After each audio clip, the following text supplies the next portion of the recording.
Philadelphia travels to Washington in Week 16 with one goal in mind: win the game and clinch the NFC East, clinch a home game to start off the playoffs here.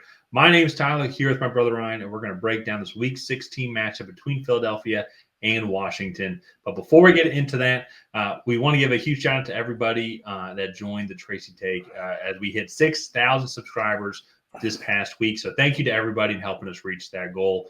And so if you're new to the channel or if you've been here before and you've seen us and you like our content, hit that subscribe button, tackle that bell to get notified when new videos come out, and leave a like and a comment. Let us know who you think will win this game and why. Ryan, pretty much this kind of set it off in the intro there.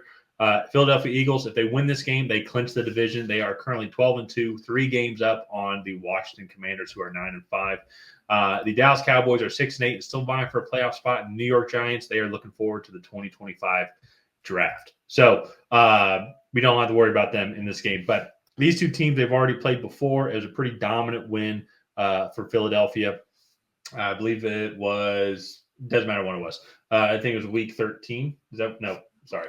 Let me get when they last played? Yeah, it was week 10? It was week 11. And so pretty dominant win, 26-18, but a lot of the Eagles just dominated with a strong defensive line performance, great secondary play as well, kind of just overpowered them also on the offensive side of the ball. And Commanders, I think they're absolutely an up-and-coming team. Eventually they're going to overtake the Eagles here. They're much closer than the Cowboys, definitely closer than the Giants as well. And it's really fun watching Jayden Daniels, but I want to throw it over to you. What do you think the Commanders have to do to potentially keep their division championship hopes alive in this matchup here? Well, they need to do a better job of finishing drives. I felt they had opportunities today, at the very least, to put away the game against the Saints, and they kind of let them hang around. This offense, while it's still been productive with Jayden Daniels and Cliff Kingsbury together, I feel like it has stalled out kind of since their bye week. It hasn't been nearly as productive, I think, in the last few games. I will say they played a really bad. Was this the Giants? Who did they play the other week or 2 weeks ago that they just kicked the crap out of? Oh, it was the Titans. It was the Titans before their bye. Yeah. And so, or sorry, not their bye. It's the midweek of the season. Was kind of like the midpoint of the season was they've kind of fallen off, but they had a really good game last week against the Titans. They kicked the crap out of them, and then a lackluster performance. It looked like it was going to be the similar runaway performance, like it was against the Saints, or like it was against the Titans week before against the Saints this week, and it just kind of wasn't the same. So need to kind of finish off these drives, get this offense kind of back into that rhythm that it was in the early part of the season. Get Jayden Daniels in space. He's such a nightmare for these teams to have to go and defend. So I think there's a clear-cut game plan here. It runs through Jayden Daniels, get him out of the pocket, make the Eagles have to kind of defend him and defend the pass down the field, and get this offense back on track. So defensively, I think defensively their game plan is to pray. This Eagles offense is just absolutely on fire right now. So they didn't even really utilize Saquon Barkley, who I believe actually got a little banged up in this game, which is why he wasn't as much of a feature in this offense today. But A.J. Brown, 8 catches, 110 yards, and a touchdown. Jalen Hurts had a really good day, kind of rekindling his relationship with his receivers, throwing the ball. And so I think it was just a really good offensive performance again from this Philadelphia Eagles team that has just shown you they can beat you in so many different ways. Well, yeah, and that's what for this Philadelphia team. It seemed like Saquon got banged up a little bit, but like he still came back and played, and still it's funny though too. Kenneth Gainwell got a ton of snaps. That was and they still ran for 131 yards today, which for a lot of these teams is great. Like if we go and look at this for like the 131 yards on average would put them just barely inside the top 10. What's great about this Philadelphia team is 131 yards is, as of now, that's 55 yards less than their game average, which is what's wild to them as well. So, and then they still went up and could go and put up 270 plus passing yards on the Pittsburgh Steelers defense, which is one of the better defenses in the league. They ranked 22nd overall passing yards allowed now. So still maybe slightly below average, but still one of the better defenses in the league. And that's what when I go look at Washington, I just think that this is a tough matchup for them overall. They have great defensive interior guys. Jonathan Allen's out for the season with torn pec, but Jersey Newton's stepped up really well. They still got Deron Payne. They don't really have the edge rushers that are there yet. And I think it's going to be something that they really address in the draft. They're the fourth overall passing defense when it comes to yards allowed.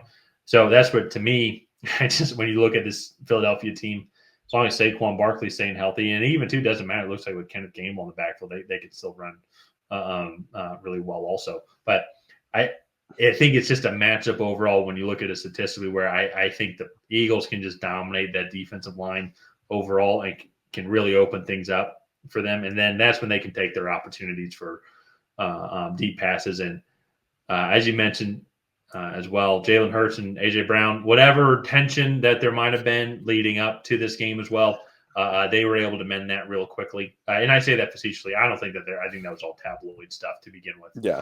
But they were still able to get in the end zone. Jalen Hurts had a great game as well. And to your point, this Eagles team, they can beat you in so many different ways. And then on top of that as well, too, Eagles defense is one of the best ones in the league. Also, actually the best when it comes to yards allowed.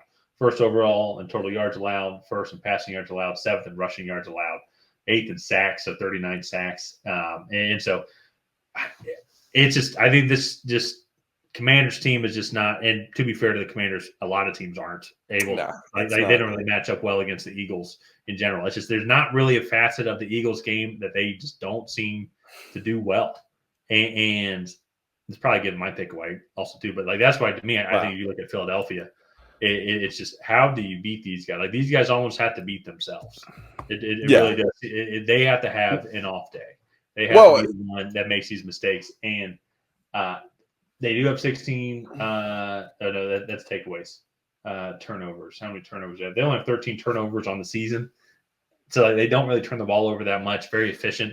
So the Commanders are going to have to find a way, I think, to lock down Saquon Barkley, even though I think Saquon's going to have over 130 rushing yards, again, maybe even 150 rushing yards. Again, if we go and look at his stat line from the last game, now this was in Philly, Saquon Barkley had 146 rushing yards. I bet he gets 150 here against Washington. At least, I think. To me, I think this is going to be fairly one-sided. Well, I think Washington, at the very least, I think they've plateaued because for a little while they looked like they were one of the best teams in the league, and I think now they're kind of showing that they're just that average, maybe slightly above average team. And some of that is that you have a rookie quarterback. Like that ceiling, in my opinion, can only be so high. And I think Philadelphia is just kind of coming into their own of like not just being a Super Bowl contender, but at this point they're almost a Super Bowl favorite. Like I know Detroit is still the one seed in the NFC, but that's going to be a really fun game to break down when not really almost not if, but more when that happens. Because I'm trying to see how the two teams, any other teams that can beat these two teams in the NFC. But that's going to be such a fun matchup. But like when you go look at Washington, and I agree with you where I think they're just kind of perfectly fit in that seventh overall seed right now. Because if you go look at their losses, week 1 at Tampa Bay. Now that was week 1, but I also think too right now, I think Tampa Bay would beat them in general. Tampa Bay seems to be clicking on all cylinders. Lost at Baltimore makes sense. Lost to Pittsburgh, that makes sense. They're a Super Bowl contender as well. In an unconventional modern way, I would say. I think they could go to the Super Bowl once when they're healthy. At Philly makes sense. Dallas is the only one losing to Cooper Rush, and that was a fluke game because they had, I think, the 2 special team touchdowns as well. So it was kind of a fluke game to begin with. Fluke loss to begin with. Well, to be fair, they were losing, and then like they put up like both teams combined put up 24 points in like 3 minutes. Well, but so it's the one example, though, in my opinion, where like they lost to a team that was inferior to them. So far this year, all the teams that have been inferior to them, they've beaten. Now they almost lost today to a Saints team, a game that they should not have lost, but they were able to pull out a victory on, and admittedly, a horrible 2-point conversion call. I don't like those calls. I don't mind the call to go for it. That's not what you're correct. Oh, no. I like the call to go for yeah. it. The play call itself, I thought was Yeah. But Yeah. anyways, so coming to this game, though, I'm looking for Saquon Barkley to have 150 plus rushing yards. Wouldn't be surprised if Jalen Hurts doesn't throw for 200 yards again as well. And I think it's going to be another tough running game for this Washington Commanders team. I think Jalen Carter and Jordan Davis are just phenomenal. I think they, as a team, they might break 100 rushing yards, but wouldn't be surprised if just Brian Robinson Jr. he struggles, Jayden Daniels he struggles. Keeping Jayden Daniels contained is going to be the priority. Make him have to throw against you, and so maybe Zach Ertz has another great game as well as what he had. He had 6 catches, 47 yards, and a touchdown last time these two teams played. So I think he would love to have another one. But he got a little banged up in this game as well. So I have to see if he plays, but in the Saints game. So I have to see if he plays here. But when it comes to predictions, I'm going to go with Philadelphia here once again. I know it's a road game, but I still just feel like at this time of the season, I think Philadelphia is on a mission, and I think that they're going to pull out a victory. Yeah, I think we're going to see the opposite of what we saw from Philadelphia last year. I'm going to Philadelphia also, if that's not obvious, but I think we're going to see a team that gets stronger down the stretch instead of fades away. Because I think, especially today, solidified to me that like, all right, you want to take away the running game, Jalen Hurts can still throw on you very consistently. So all in all, I think this Philadelphia team is just too good to beat right now. Let's go. I'm gonna go with them. Let's go ahead. Let's wrap this one up here. If you guys have not already, please go ahead and like and subscribe. That is the best way to help out the channel. While you're down there, go ahead and leave a comment on who you think is going to come out ahead. Will it be the Philadelphia Eagles? Will it be the Washington Commanders? And other than that, we'll see you guys next time.